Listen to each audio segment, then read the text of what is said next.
What's up YouTube, Everything Apple Pro here, and a new version of iOS has been released, which is 4.2.1, and this video will show you how to jailbreak iOS 4.2.1 or 4.2 on any iOS device using rEDSN0W. Now there is a catch. If you are sporting an iPhone 4, an iPhone 3GS, new boot ROM, an iPad, an iPod Touch 4th, 3rd, or 2nd gen MC model, this will be a tethered jailbreak. That means every time your battery dies or your phone turns off, you will have to connect it to a computer in order to boot it, or else it will not boot.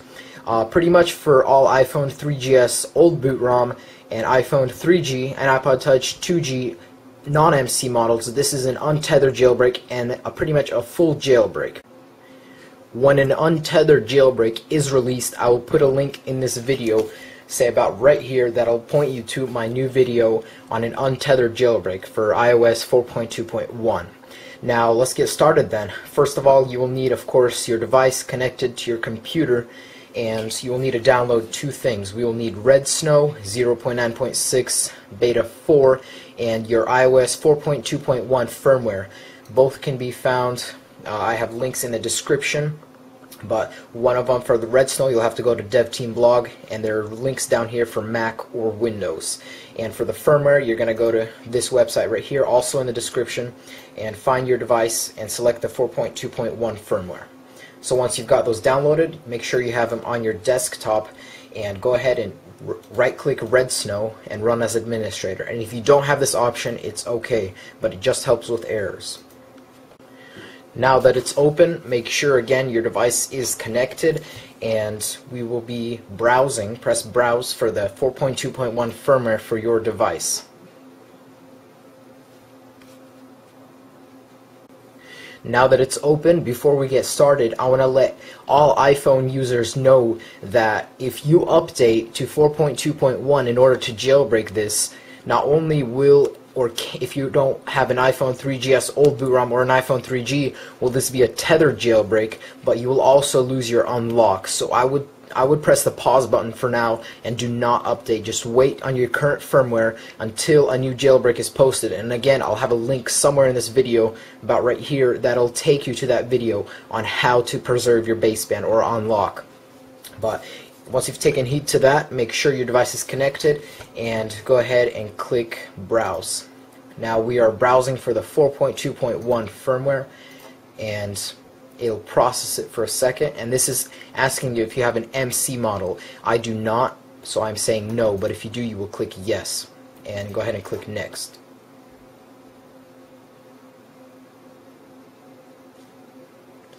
And just another second.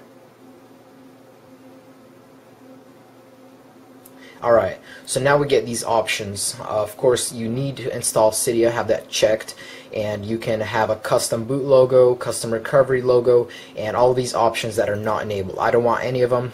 Some of them, like multitasking, slow your device down. So just click next, and now we will be turning our device off in order to put it into DFU mode.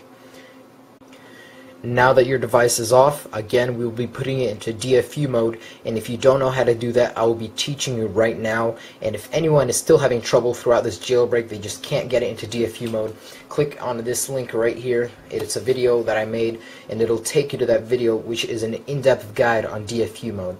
But without further ado, we're going to begin with holding our power button, then combine it with our home button at the same time, then let go of the power button and keep holding the home button. So get ready to press the power button as you press next.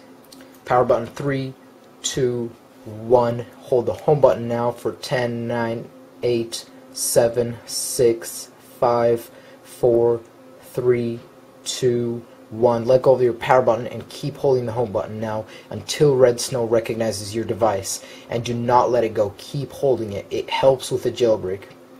Now you will begin to see rEDSN0W working. If your device has a white screen, that's okay. It'll soon disappear, so just keep holding the home button.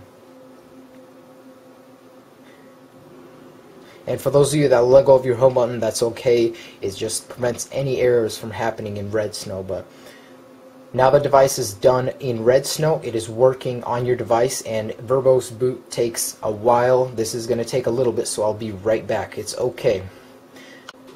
Eventually you will see this screen on your device. That's okay. That means the jailbreak is working. So we're almost done here. Alright, so now that my iPod Touch has booted up, I can see that I have Cydia on my springboard, and it may be white for some of you, probably most of you. That's okay.